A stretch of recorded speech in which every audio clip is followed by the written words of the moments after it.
Good Tuesday morning to you all for the farmers. How are you? Welcome back to FELSBRUNN. I am Farmer Minn. It is a dandy of an afternoon here as I almost run into the wall there. We don't want to do that. As you can see, I am busy just kind of wrapping up the pig work here. I got filled with barley, I got filled with sunflowers, and now I am just getting some sugar beets out of storage here to top that off. This is my third bucket, for crying out loud. Third bucket. Some hungry pigs for some sugar beets. But we got to do this, and then I will empty the pallets and see how we end up with that, being we don't have any corn. Sad part is their number one product they require, we do not have. So we're just kind of hoping the pallets will last actually just a little bit. Look at that. Another bucket. How many... Holy buckets, look at that. This is going to take a while. 10,000 of the other stuff, but potato and sugar beets is the least. 5%. I mean, we shouldn't have to fill it all that much. You wouldn't think. We'll just keep going, I guess. We'll just keep going. David is out doing a fertilizing contract on field 17 for farmer Daniel Kohler, I believe. 16, the cornfield that we want to do, has not shown up yet, so we're still keeping an eye out for that. We'll just kind of have to go with it. In the meantime, I'm just getting the pigs wrapped up. He's doing some contract work, make a little extra money with the Hurleyman. And the coon, is it Metris? Detris? I can't remember. What's going on here? Didn't I get any? Did I take an empty load there last? Did I take? No, I didn't take an empty load. That would have been crazy. Whoa, nice outside the building there. But I'm going to get the pigs, and he's going to do that. And then I'm going to go down to field 30 with the tractor here, take off the loader, and I'm going to start doing some mowing on field 30. And then we can get that windrowed and picked up, and then that'll come back here into the bunker. And we'll get that compacted and fermented for silage. So it's actually kind of calmed down a little bit. It's actually kind of quiet. Granted, we're still busy. Don't get me wrong, we're still busy. But things are kind of getting more organized. We're getting more settled, you could say. Little contract work here and there. The pigs are up and running. Next will be get the sheep up and running. We'll have to do some... I think, yeah, that's what I was going to do. I was going to cut some of that grass down there and... use some for the silage bunker, and then some I was going to, well, that was kind of the question that we had, because we can't store grass, so that means that we would have to windrow it, ted it, and then put the hay into the hayloft kind of thing. That's what we had to do. So, and we don't have a tedder yet, so we would have to buy a tedder. Perhaps David and all the fertilizing contract work that he is doing, will help us make some income for a tedder. I don't think tedders are that expensive, but you never know. Farm machinery is very expensive. Ironic how the farm machinery prices keep going sky high, but yet crop prices go down. Isn't that kind of funny? Yeah, there's no balance there. Hey, there's glitchy bacon. Yeah, I had my good friend Kansas Jim said bacon. Your bacon dog is glitchy, and he's like he's got razor blade coming out of his rear end. Which is very, very true. Absolutely very, very true. Yeah, another friend told me that my dog is possessed and he's an exorcist, which I kind of agree with. But we're just gonna go with it. Bacon's bacon. It adds to the character of bacon. Ooh, wrong way. Bacon the dog. Bacon the dog. Another big development. Another big development, which I'll show you a snippet later on here when I get some mowing on. But my good buddy, Golfcart Jockey, the one and only Bob. Yeah, Bob from the Dan and Bob Show. We've been talking a lot lately because basically when you have somebody that you both despise, you do a lot of talking. And so we talk a lot about Sophie and what an evil, evil temperess he is. But anyways, on his journey, on his vacation journey, whatever, he visited this fine and outstanding place. The neighboring Austria, not too far from here. Actually, you can get there in a short little jaunt. But quaint little village. Oh man, he said it was absolutely gorgeous in the hills. They have lakes, they have rivers, they have streams. And he kind of thought to himself, man, this would be a nice place to kind of set up a side operation, you know, do something a little different. And then being that him and I, you know, we kind of have a little history. So he asked me if I would be interested in this offer, and I said, well, I don't really have much money at the moment to invest. You know, I just kind of got out of all kinds of troubles and started over here and got a new farm and doing pigs and, you know, having a good old time. But he said that there's some people there in Austria that are willing to invest in some quality farmers. I said, well, do you know any quality farmers? And he thought, well, you and I could kind of pass as a quality farmer. Well, I can give it a shot. So that's what happened. We got a couple of investors over there in Austria. Oh, gorgeous Austria. Absolutely gorgeous. And running some farming operations. So not too long ago, we went over there. I didn't really say anything because I didn't want to say something that didn't happen. But him and I went there and we kind of toured these farms that we'd be operating, and I thought, hey, this is kind of nice. So, long story short, he's operating one. He's doing a lot of arable work, which is, we're doing things kind of backwards, because he's going to do some arable work, and I am going to do some grass work and take care of the cattle operation that they had set up. So these farms have been up and running, but they're just looking for some good quality farmers. So anyways, so we did that. We checked it out, and things are going pretty good. And I went over there and I did some work. Whoa, careful. I was doing some work, you know, cleaning up the yard, cutting down some trees, driving around a little bit, getting the lowdown of the land. And I took some video. I took some video footage on my cell phone that I would be more than happy to show you. And I'll show it to you when I start doing some mowing here. Show you the video that I took over there. So I think it's going to kind of be a combination of a little back and forth for a while, but we'll see how that goes. Certainly don't want to leave this operation. I love this farm, and I'm not going to... Oh, there. We're almost there. 7,489. I love this new farm here. I love the pigs. I love bacon. I love the sheep. Yeah, so things are going pretty good. So that's kind of a neat little development. It is nice to, you know, you kind of go back and forth a little bit, change of pace, change of scenery, change of equipment, and that little cow operation there, it's set up pretty nice. I gotta tell you, I am quite impressed with it. They have, you know, it's older, smaller machinery because it's, you know, it's not big farming by any means. But I like it. They've got, let's see, what do they got? They have an international tractor, pretty snazzy. They've got a John Deere 4555, I believe. Then they have an old cat. I don't know the number, 775 something. I'll have to read. I can't quite remember. And as it stands right now, I think they've got like 21, 22 head of cattle. So they're trying to expand. They have two pastures, but there's no cattle in the second pasture. So, holy cow, man! Sugar beets. This is getting to be a drawn-out occasion here. Hey, I think 2 more buckets. I'm gonna run out of sugar beets. I think I only had 10,000 something of sugar beets. I'm using all of them, so I might have to think about something there down the road. Man, the guy, you know, I just dread the thought of having to plant a little field of sugar beets, rent the equipment, harvest shed sugar beets, and then store said sugar beets. But look at that. My whole pile has kind of dwindled down. And here I thought this pile was going to last quite a while. Which is kind of a one issue I have. When you first buy animals, it seems like it takes you just forever. The amount of stuff they use right off the bat is astronomical. I think I was doing cows one time, and I think I had to start right off, you know, with only like 30-some cows. Nah, maybe I had a little bit more. Maybe 40 cows.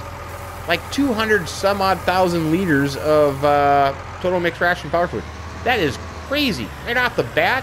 I mean, come on. Yeah, so I think that's one little downfall here about getting animals when you're just starting and you don't have much, because it's almost darn near impossible to keep it up. But yeah, like I said, sheep would be a lot easier. Sheep's just grass, for crying out loud. Grass or hay. So I'm hoping that all this work with the pigs pays off, because it certainly would be. There, that's it. That's it. We are out of sugar beets. Here, I thought I made a pretty good deal on that 10,000 liters of sugar beets, but they are now gone. All gone. Oh well. The trials and tribulations of being a farmer. You betcha. Could be worse. Could be snowing 30 below with the tractor without a cab. There. That's all I got. Did I even come close? Well, that's close enough. Okay. So we can put this bucket back now. Oh, you know what I should have done? I should have... I forgot the straw part of it. Let's hook up to the tipper trailer here. And let's get some straw. Let's try that out. See how that works. And then put some straw on there. I wonder how much straw they're going to take. They shouldn't take much straw. I think be very little. Whoa, easy.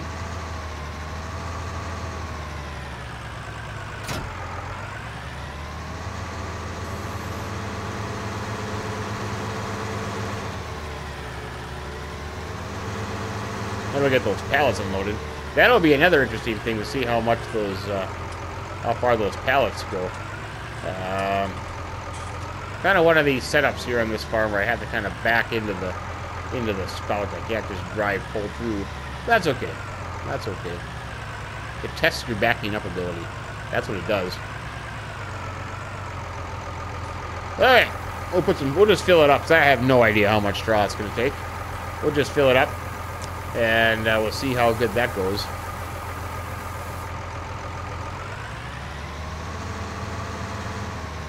I do a little bit of landscaping there. I thought about putting a building there or something, but I have no idea what I would put there yet. And that costs a lot of money. So it might just have to stay the way it is in the meantime. Okay, here's straw. Let's just see.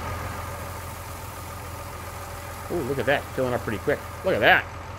Yeah, see? That's not much at all. So we have plenty of straw. I don't think we have to worry about straw for a long time. I think I had 109,000 before, plus what I put in there. Yeah, we got lots of straw. We certainly will not have to worry about that. But corn. We just got to get some corn. I mean, it wouldn't be so bad if we were missing the sugar beet part, but missing the corn. Whoa! Easy. Easy there. We'll dump that back in there. I think I have the tip side wrong. I think I want to... Well, suppose I won't do it now while it's up and running. Let's see. Let's just check the map here. David. Oh, is he all done already? He must be done with 17. Let's just see. Hey, look at that. Contract is done. 5,400 bucks. Well, we'll collect that. That's a good payday. Now, let's see. What else can David do? He's on 17. What else we got for fertilizing?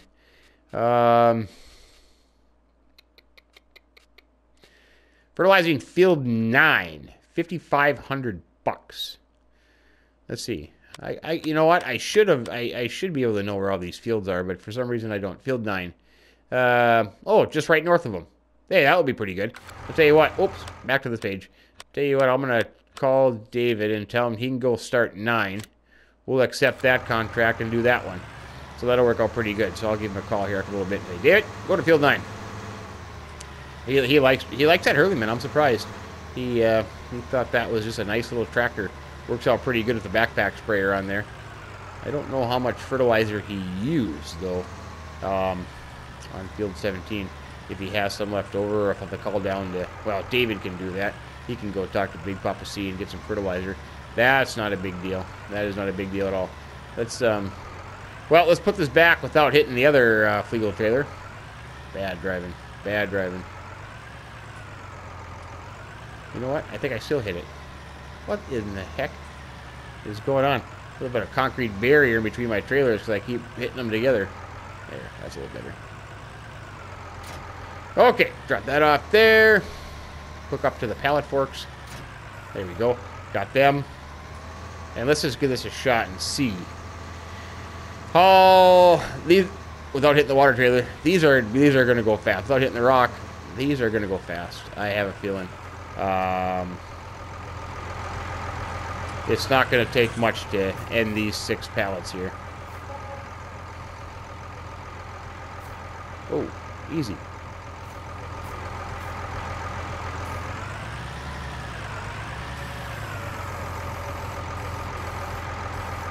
I wonder if it'll even make a dent on the scale or not. I suppose I could have drove the tractor or the trailer, made it a little easier on myself.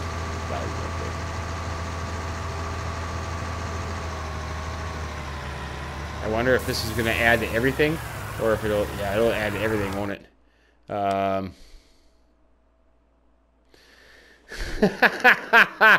Oh, look at that. 361 liters. Holy buckets. Could we even get 1,000 liters out of the one pallet? No. Yeah, well, maybe. No? No. Not quite. Wow. Yeah, 6 pallets is not going to go very fast. But I'll tell you what. Enough of this. I'm going to finish emptying these 6 pallets and then check on David, and then I'll meet you down at the Big Papa C's.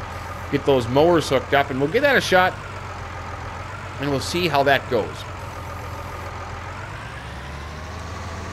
It shouldn't be that bad. It should go pretty good with those 2 mowers. I think that'll go by pretty fast. There's faster ways of doing it, but you know what? It's not like we have got all kinds of stuff to do at one time. We really don't. But I'll see you down there here in just a little bit. I got my mowing on, man. I got my mowing on. It is this is a kind of a nice field. It's kind of like straight up and down. The mower seems to be working pretty good. The tractor seems to be coming up this hill. It struggles a little bit, but so far, you know, it goes down a little bit. But overall, the Case tractor here does pretty good with these 2 mowers. I could probably, I don't know if I could get a whole, what do you call those things? Bifold mowers in the back, wing mowers, bat wing mowers. I'm trying to think. Oh heck, what do they call them now? The Novacat, or the Splendimo thing on the back. I don't know if I can do the whole mower, but this is suffice. This works just fine and dandy. I certainly don't have a tractor big enough to put the whole thing on the front and then the windrower too. I certainly do not have that. It'll be interesting to see how much grass into chaff I can get out of here. I got to be careful though, because I want to save some for the I should say I only have to really fill up the loading wagon. I mean, I can't. I feel like I could dump grass somewhere, but that just seems a little bit too odd. Oh no, hay. I'm sorry, hay. What am I talking about? Hay. Save some so I can windrow or tedder. Boy, I'm kind of confused. Well, 11,000 bucks. That's not bad at all. That's 6. Or for another 5,000 bucks, I can get 8.7. I'd probably do the 8.7. Yeah, I'd probably just do that for another 5,000 bucks. Heck, that's one contract job. So 16,000 bucks for a tedder. Oh heck yeah. Well, my windrower is how big? My windrower is 8.5. So the tedder, yeah. So that'll work out just fine. That will work out just fine and dandy. Too bad I don't have a front-mounted windrower. That'd be kind of nice. But yeah, David, he is over here on 9. Looks like he got hit by a car or something. I better call him and see how he's doing. At the same time, I think I will order that tedder and get that. I don't know if I should do half of it and see how much grass I can put in the bunker. How much do I want to put in the bunker is a good question. Let me see. When I get to the top of the hill, I'll turn around and I can look at the price. I'm kind of curious. How much do I want to put in that bunker? Like I said, the only reason it's going to the bunker, that is for income purposes. We don't have any cows. We don't have any intention on cows. What is the price of silage at the barn? 540 bucks per 1,000 liter. So if I did, well, 100,000 liters, it's gonna be a little over 50 grand, right? 200,000 liter be 100,000 bucks. Should I aim for 200,000 liters at least? Well, I suppose I could just, I gotta mow all of it anyways. So we're gonna mow all of it. And then I will start, then I'll probably TED half, or not, I mean not TED it, windrow half of it. Pick it up with the loading wagon and then see how far that gets. How many liters I can put in that bunker, and then we can get that on the go. That'll be pretty good. I think we'll just do that. But I gotta call David, call the store, and maybe I'll see you after I get this mowed. Gotta be honest with you, I am still amazed at how dark, oh God, there goes that saying again. How fast it gets dark. I can't believe it. I mean, I tell you one thing. 1 second it is nice and bright outside, and the next second it is complete and utter darkness. Yeah, it kind of really blows my mind. It does. It just yeah. Anyways, David has finished up the one fertilizing contract. There was one small field. I think it's 18. Yeah, he did 9. And then 18 he did fertilizing too, so we got that contract right across the street. So he is wrapping that up, which should turn out pretty good, because I think that he will have enough fertilizer to do that field. So that means that he did 3 fields with the amount of fertilizer that he can carry on the Kuhn backpack sprayer with the extra container in the front. So that's actually pretty good. You know, $3,000, $4,000, $5,000 a contract. So if you can do 3, you know, that's a good chunk of change. Oh, come on, I can get the last little strip here. Well, the front mower is getting the last little strip. But that takes care of the mowing. Excuse me. Now what I'm going to do is, I don't know if I should bring these mowers back up to the farm. Well, I think in the meantime, I can leave them right down here. Because then I'm just going to go to the store and get the, let's see, get all these put away.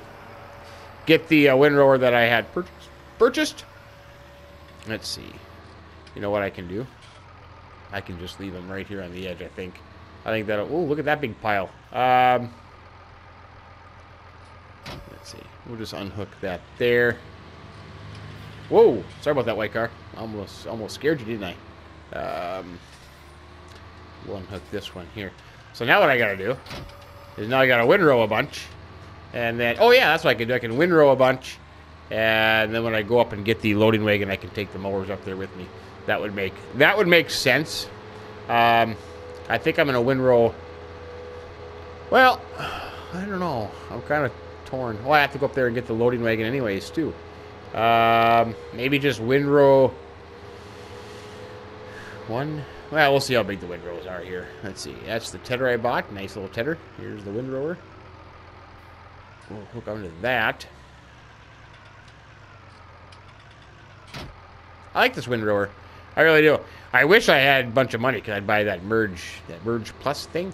That looks pretty fancy. I was watching a video last night on YouTube, and I was sitting at the kitchen table having a bacon sandwich with bacon staring outside looking at me. About, I think it was from, man, I want to say it was from India, but I don't know if that's right. I want to say it was from India. Some place that I would have never have thunk it. No, maybe it wasn't India. I'll have to go back and look. But anyways, they were doing silage harvesting. And it's quite interesting that all the equipment that is involved, you know, they had the a Kloss silage harvester, of course, up front, and then behind that they had a it was a Big M mower in front, and then behind that was a Kloss forage harvester, picking it up all at the same time. I mean, the amount of money that goes into that. But anyways, I don't know what my whole point of it was, but pretty cool on how they do that. You know, my neck of the woods, we don't have any silage harvest. The only kind of silage stuff they do is they put them in these big long shrink wrap tubes kind of thing. Yeah, but don't see a whole lot of that in my neck of the woods. Not a lot of cattle, that's for sure. But we'll get this windrowed. It look like decent sized windrows. I'm kind of curious to see how long it takes to fill the loading wagon. The loading wagon is not that. Whoa, bump. The loading wagon is not that big to begin with. Whoa, hang on there.